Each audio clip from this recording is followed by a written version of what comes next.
अस्सलामु अलैकुम वरहमतुल्लाहि वबरकातुहू नहमदुहु व नसल्ली अला रसूलिहिल करीम अम्मा बाद। शाबान की फ़जीलत। मोहतरम नाज़रीन, अल्लाह तबारक व तआला ने हमारी शरीयत के अंदर दुनिया के हर मामले का हल शरीयत में रखा है। हर मसले का हल कुरान और हदीस के अंदर मौजूद है। शाबान के ताल्लुक़ से रसूल अक़दस सल्लल्लाहु अलैहि वसल्लम ने वजाहत बयान फरमाई, अशाबान शहरी व रमज़ान शहरुल्लाह। शाबान मेरा महीना है, रमज़ान अल्लाह का महीना है। अल्लाह का महीना है मतलब रमज़ान में अल्लाह के हुक्म को पूरा किया जाता है। शाबान मेरा महीना है का मतलब यह है, शाबान में मेरा तरीक़ा है कि मैं रमज़ान आने से पहले शाबान में उसकी तैयारी करता हूँ। किस बात की तैयारी? रोज़े रख कर रमज़ान का इस्तक़बाल करते हैं, आमाल करके आने वाले रमज़ान का इस्तक़बाल करते हैं। जैसे हमारे घर में कोई मेहमान आता है तो मेहमान आने से पहले उसकी तैयारी शुरू हो जाती है। जो मेहमान जितना ज़्यादा अहम होता है उसकी तैयारियां बहुत पहले से होती हैं। तो हमारे सामने जो रमज़ान का महीना आ रहा है, उस रमज़ान की तैयारी में रोज़े रखे जाते थे ताकि हमारा बदन खा पी कर आराम से रहकर जो आदी बन गया है उसको अभी से रोज़ा रख कर तैयार किया जाए ताकि रमज़ान के रोज़े खुशी के साथ, शौक़ के साथ पूरे हो सके। हज़रत उम्मे सलमा रज़ी अल्लाह तआला अन्हा बयान करती हैं, मा रअयतु नबिय्य सल्लल्लाहु तआला अलैहि वसल्लम यसूमु शहरैनि मुतताबिअैनि इल्ला शाबान व रमज़ान। रमज़ान और शाबान में रसूलुल्लाह सल्लल्लाहु अलैहि वसल्लम बहुत ज़्यादा रोज़े रखते थे। अम्मा जान आयशा सिद्दीक़ा रज़ी अल्लाह तआला अन्हा बयान करती हैं, रसूल अक़दस सल्लल्लाहु अलैहि वसल्लम रमज़ान के जैसे शाबान में रोज़े रखते थे। हज़रत उसामा बिन ज़ैद रज़ी अल्लाह तआला बयान करते हैं, हमने नबी अलैहिस्सलाम से रोज़े रखने की वजह पूछी तो रसूलुल्लाह सल्लल्लाहु अलैहि वसल्लम वजाहत के साथ बयान फरमाने लगे, पीर और जुमेरात को मैं रोज़े इसलिए रखता हूँ, हफ्ते भर के आमाल अल्लाह के दरबार में पेश होते हैं। मैं चाहता हूँ जिस वक़्त में मेरे आमाल अल्लाह के दरबार में पेश हों, मैं उस वक़्त में रोज़े से रहूँ। इसी तरीक़े से शाबान में भी साल भर के आमाल अल्लाह के दरबार में पेश होते हैं। मैं चाहता हूँ कि मैं रोज़े से रहूँ। अल्लाह पूछे मेरा बंदा मोहम्मद रसूलुल्लाह कैसा है, किस हालत में है, फिल वक्त उसके आमाल क्या हैं, तो वहाँ पर मेरे बारे में बताया जाए कि रसूल अक़दस सल्लल्लाहु अलैहि वसल्लम रोज़े से हैं। मैं चाहता हूँ कि आमाल की पेशी के वक़्त में रोज़े से रहूँ।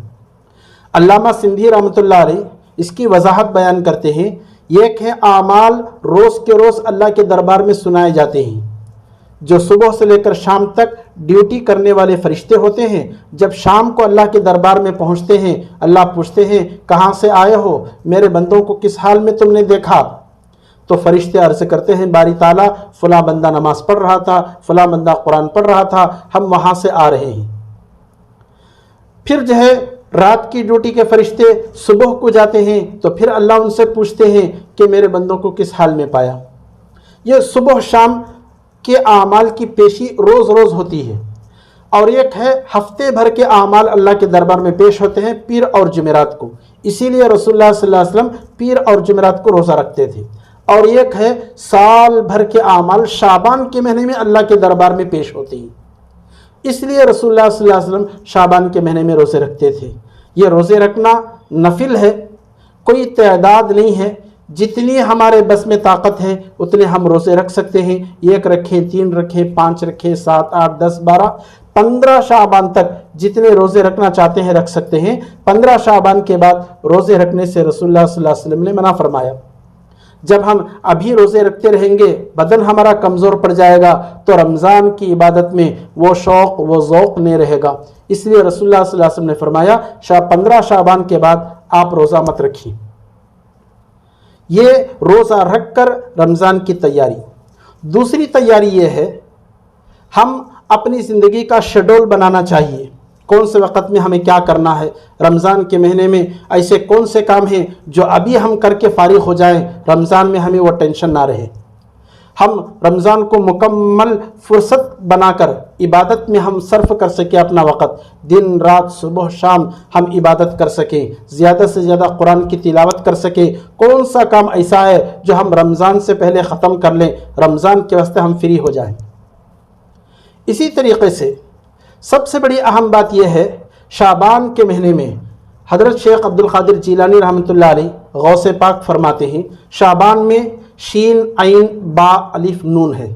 شین سے مراد شرافت والا مہینہ، عین سے مراد علو اونچا مہینہ، با سے مراد بر نیکی کا مہینہ، الف سے مراد الفتوں والا مہینہ، نون سے مراد نور محمدی کا مہینہ۔ شعبان کے مہینے ہیں، معنی آتے ہیں پھیلنے کے۔ اس مہینے میں اللہ کی برکت، اللہ کی رحمت، مغفرت جھوم کر برستی ہے۔ ہمیں چاہیے کہ ہم اپنے آپ کو اللہ کے سامنے معاف کرا لیں۔ جیسے ہمارے گھر کے سامنے دودھ والا آتا ہے، ہم دودھ لینے جاتے ہیں تو دودھ لینے سے پہلے ہمارا برتن صاف ہوتا ہے۔ اگر ہمارا برتن گندا ہوگا، تازہ دودھ لینے سے دودھ پھٹ جائے گا۔ رمضان آنے سے پہلے اپنے آپ کو گناہوں سے پاک کر لینا چاہیے۔ ہم پاک ہو کر رمضان کا استقبال کریں، گناہوں سے معافی مانگ کر رمضان کا ہم استقبال کریں۔ حضرت حسن رضی اللہ تعالیٰ بیان کرتے ہیں، جب آدم علیہ السلام سے بھول ہو گئی تھی، 300 سال کے بعد اللہ سے انہوں نے معافی مانگی، اللہ نے اعلان کیا میں نے تمہیں معاف کر دیا، تو فرشتے آ کر سنانے لگے آدم علیہ السلام خوش ہو جاؤ، اللہ نے معافی کا اعلان کر دیا ہے۔ تو آدم علیہ السلام پوچھنے لگے کل قیامت کے دن مجھ سے سوال ہوگا اس کے بارے میں تو میں کیا کروں گا؟ آدم علیہ السلام کو فکر ہوئی آخرت کی۔ تو اس وقت میں اللہ پاک نے 2 باتیں بتائی تھی۔ آدم علیہ السلام، توبہ اور معصیت ہم آپ کی اولاد میں تقسیم کریں گے۔ آدم علیہ السلام ساری دنیا کے باپ ہیں، ساری انسان آدم علیہ السلام کی اولاد ہیں۔ اللہ فرماتے ہیں توبہ اور گناہ تمہاری اولاد میں ہم وراثت میں دیں گے۔ توبہ کر لیتے ہیں، میں مکمل معاف کر دیتا ہوں۔ آپ کی اولاد میں جو بھی بندہ توبہ کرے گا بالکل گناہ سارے معاف ہو جائیں گے۔ التائب من الذنب کمن لا ذنب لہ، رسول اللہ صلی اللہ علیہ وسلم فرماتے ہیں توبہ کرنے والا ایسا ہے جیسے اس نے گناہ کیا ہی نہیں۔ التائب حبیب اللہ، اور ایک حدیث میں اللہ فرماتے ہیں توبہ کرنے والا اللہ کا محبوب ہے، اللہ کا پسندیدہ ہے۔ اگر کسی نے توبہ نہیں کیا، گناہ پر گناہ، گناہ پر گناہ کیے رہا، اللہ کہتے ہیں آدم علیہ السلام یہ معصیت آپ کے اولاد میں دی جائے گی۔ یاد رکھیں بڑے جیسے غلطی کرتے ہیں اولاد ویسی غلطی کر کے مریں گے۔ قرآن میں اللہ کہتا ہے وَلَا يَحِيقُ الْمَكْرُ السَّيِّئُ إِلَّا بِأَهْلِهِ، بڑے جیسی غلطی کرتے ہیں بچے بھی ویسی ہی غلطی کریں گے۔ بڑے شرابی ہیں، زانی ہیں، چور ہیں، ڈاکو ہیں، ان کی اولاد بھی ویسے ہی ہو کر رہے گی۔ ہاں اگر وہ توبہ کر لیتے ہیں تو بالکل گناہوں سے پاک ہو جاتے ہیں۔ ہمیں چاہیے کہ ہم اپنے بچوں کو سکھائیں، رمضان کا مہینہ آ رہا ہے، اس سے پہلے ہم اپنے گناہوں سے معافی مانگ لیں، اپنے آپ کو پاک کر لیں، پاک ہو کر رمضان کا استقبال کریں۔ اللہ پاک ہمیں اس سال کا رمضان نصیب فرمائے، رمضان کے روزے رکھنے، تراویح پڑھنے، خوب عبادت جم کر کرنے کی اللہ ہمیں توفیق عطا فرمائے۔ آمین وآخر دعوانا الحمدللہ رب العالمین۔ السلام علیکم ورحمۃ اللہ وبرکاتہ۔